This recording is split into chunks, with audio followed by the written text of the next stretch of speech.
അതുൽ രാജിനെ അമ്മ മടിയിലിരുത്തും. തോളിലേക്ക് ചാരിക്കിടത്തി ലാളിക്കും. വാത്സല്യത്തിന്റെ ആനന്ദം അവൻ ഒരു നോട്ടത്തിൽ അവസാനിപ്പിക്കും.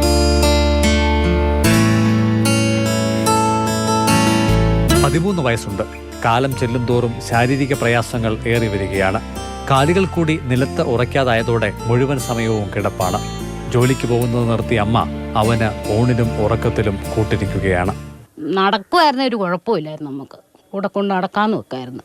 എന്നാലും എൻ്റെ കുഞ്ഞിനൊന്നും ഈ ലോകത്തെക്കുറിച്ചൊന്നും അറിയത്തില്ല. എന്തിനു ഇങ്ങനെ ഒരു കുഞ്ഞിനെ പിന്നെ നമ്മൾ നോക്കുമെന്ന് അറിയാവുന്ന കൊണ്ടായിരുന്നായിരിക്കും.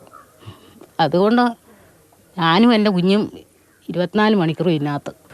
പത്തനംതിട്ട എഴുമറ്റൂർ പാലക്കൽ ഉപ്പുമാക്കൽ കോളനിയിൽ സേഫ്റ്റി ടാങ്കിന് മുകളിൽ പ്ലാസ്റ്റിക് ഷീറ്റ് കൊണ്ട് മറച്ച ഒറ്റമുറി കൂരയാണ് അതുലിന്റെ ലോകം.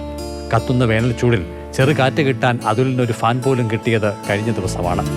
കൂലിപ്പണിക്കാരനായ രാജുവിന്റെയും സുധയുടെയും 2 മക്കളിൽ ഇളയവനാണ് ഓട്ടിസം ബാധിതനായ അതുൽ. പകൽ ചൂടിൽ വെന്തുരുകുന്ന കൂരയിൽ നിന്നും ഒരു വീട്ടിലേക്ക് മാറാനുള്ള ഈ പട്ടികവർഗ കുടുംബത്തിന്റെ ആഗ്രഹം ലൈഫ് പദ്ധതിയുടെ പട്ടികയിൽ കുടുങ്ങിക്കിടക്കുകയാണ്.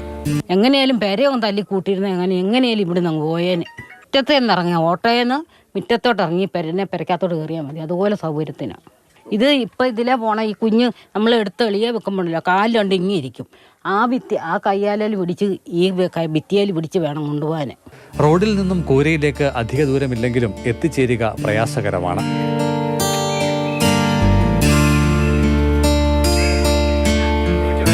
വീടെന്ന സ്വപ്നത്തിലേക്കുള്ള യാത്രയിൽ അവർ 5 സെന്റ് ഭൂമി സ്വന്തമായി വാങ്ങി. ലൈഫിൽ വീട് അനുവദിക്കപ്പെട്ടതോടെ മാസങ്ങൾക്ക് മുൻപ് അവിടെ തറക്കല്ലിടാൻ വാനമെടുത്തുവെങ്കിലും പണി തുടങ്ങാനായില്ല. അതേസമയം തിരഞ്ഞെടുപ്പ് പെരുമാറ്റച്ചട്ട കാലാവധി കഴിയുന്നതോടെ ലൈഫ് പദ്ധതിയിൽ ഇവർക്ക് പണം ലഭ്യമായി തുടങ്ങുമെന്ന് ഗ്രാമപഞ്ചായത്ത് അംഗം PT രജീഷ് കുമാർ പ്രതികരിച്ചു. മാതൃഭൂമി ന്യൂസ്, പത്തനംതിട്ട.